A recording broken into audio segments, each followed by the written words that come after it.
and then the presents.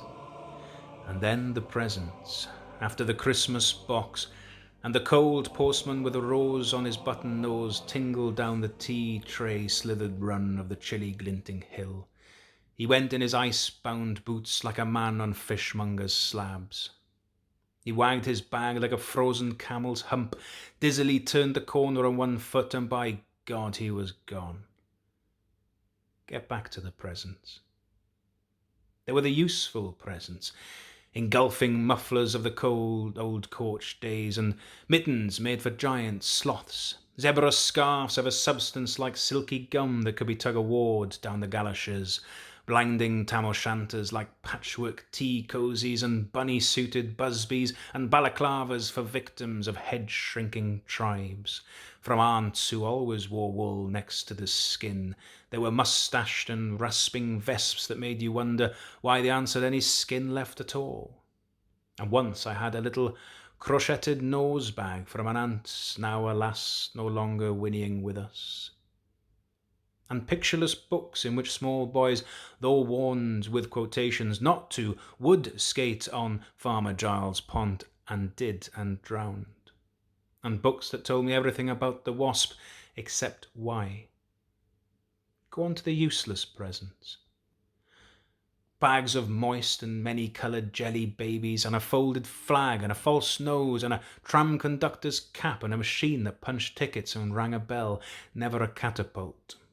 Once by mistake that no one could explain, a little hatchet, and a celluloid duck that made, when you pressed it, a most unduck-like sound, a mewing moo that an ambitious cat might make who wished to be a cow, and a painting book in which I could make the grass, the trees, the sea, and the animals any colour I please, and still the dazzling sky-blue sheep are grazing in the red field under the red rainbow-billed and pea-green birds.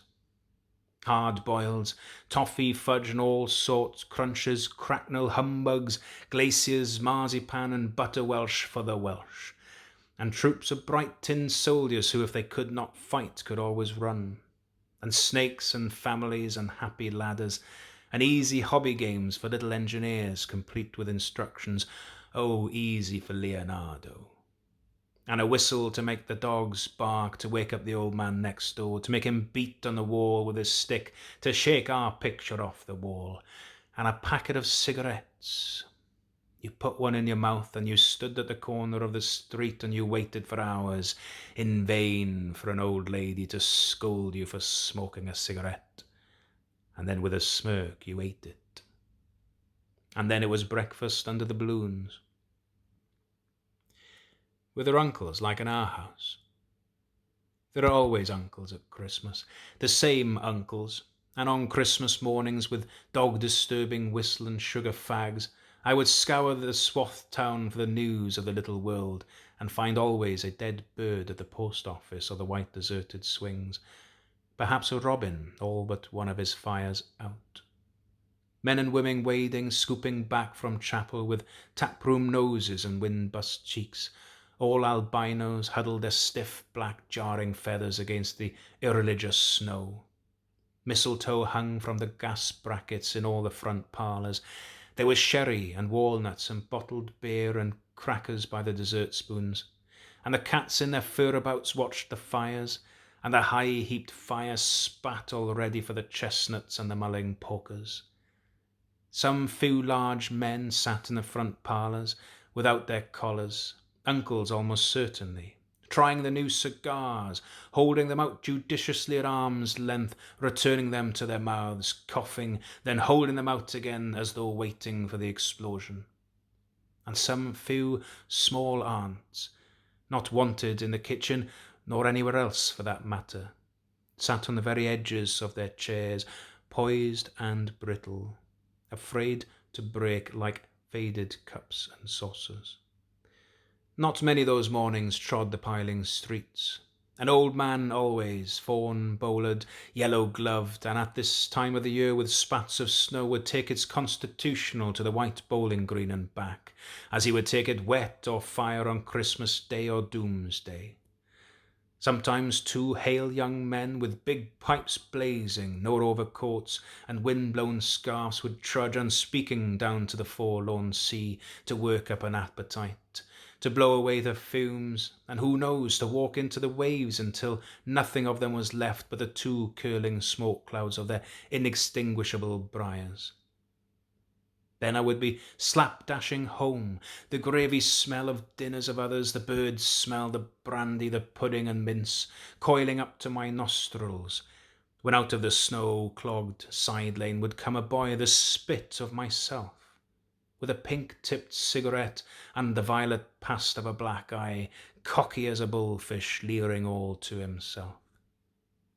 I hated him on sight and sound, and would be about to put my dog whistle to my lips and blow him off the face of Christmas, when suddenly he, with a violet wink, put his whistle to his lips and blew so stridently, so high, so exquisitely loud, that goblin faces, their cheek bulged with goose, would press against their tinselled windows the whole length of the white echoing street.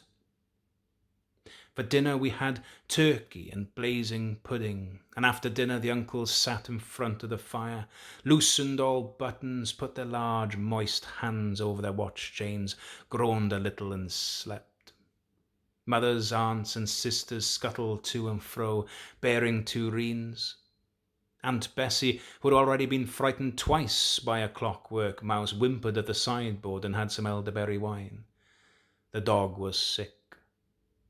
Auntie Dosey had to have 3 aspirins, but Auntie Hannah, who liked port, stood in the middle of the snowbound backyard, singing like a big-bosomed thrush. I would blow up balloons to see how big they would blow up to, and when they burst, which they all did, the uncles jumped and rumbled. In the rich and heavy afternoon, the uncles breathing like dolphins and the snow descending, I would sit among the festoons and Chinese lanterns and nibble dates and try to make a model man-of-war, following the instructions for little engineers, and produce what might be mistaken for a sea-going tram-car.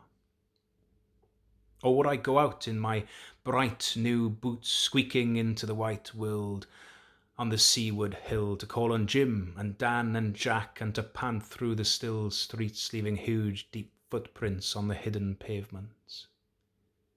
I bet people think they've been hippos. What would you do if you saw a hippo coming down the street? I'd go like this, bang! I'd throw him over the railings and roll him down the hill, and I'd tickle him under the ear, and he'd wag his tail. What would you do if you saw 2 hippos? Iron-flanked and bellowing he-hippos clanked and battered through the scudding snow towards us as we passed Mr. Daniel's house. Let's post Mr. Daniel a snowball through his letterbox. Let's write things in the snow. Let's write Mr. Daniel looks like a spaniel all over his lawn. Or we walked on the Whistle shore. Can the fishes see it snowing? The silent one-clouded heavens drifted on to the sea. Now we were snow-blind travellers, lost on the north hills, and vast dew-lap dogs with flasks round their necks ambled and shambled to us, baying Excelsior. We returned home through the poor streets, where only a few children fumbled with bare red fingers in the wheel-rutted snow, and cat-called after us, their voices fading away as we trudged uphill into the cries of the dock birds and the hooting of ships out in the whirling bay. And then, at tea, the recovered uncles would be jolly, and the ice-cake loomed in the centre of the table like a marble grave. Auntie Hannah laced her tea with rum because it was only once a year. Bring out the tall tales now that we told by the fire as the gaslights bubbled like a diver. Ghosts wooed like owls in the long nights when I dared not to look over my shoulder. Animals lurked in the cubby-hole under the stairs where the gas meter ticked. And I remember that we went singing carols once, when there wasn't a shaving of moon to light the flying streets. At the end of the long road was a drive that led to a large house, and we stumbled up the darkness of the drive that night, each one of us afraid, each one holding a stone in his hand in case, and all of us too brave to say a word. The wind through the trees made noises of an old and unpleasant and maybe web-footed man wheezing in caves. We reached the black bulk of the house. What shall we give them? Hark the herald? No, Jack said. Good King Wenceslas, I'll count 3. 1, 2, 3, and we began to sing, our voices high and seemingly distant in the snow-felted darkness round the house that was occupied by nobody we knew. We stood close together near the dark door. Good King Wenceslas once looked out on the feast of Stephen. And then a small, dry voice, like the voice of someone who had not spoken for a long time, joined our singing.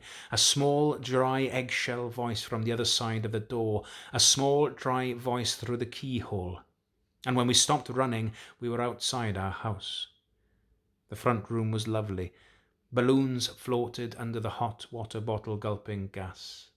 Everything was good again and shone over the town. Perhaps it was a ghost, Jim said.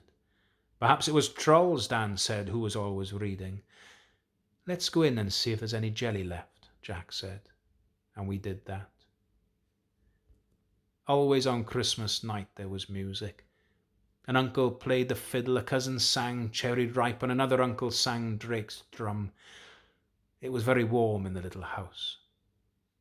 Auntie Hannah, who had got onto the parsnip wine, sang a song about bleeding hearts and death, and then another in which she said her heart was like a bird's nest, and then everybody laughed again. And then I went to bed. Looking through my bedroom window, out into the moonlight and the unending smoke-coloured snow, I could see the lights in the windows of all the other houses on our hill and hear the music rising from them up the long, steadily falling night. I turned the gas down. I got into bed. I said some words to the close and holy darkness, and then I slept.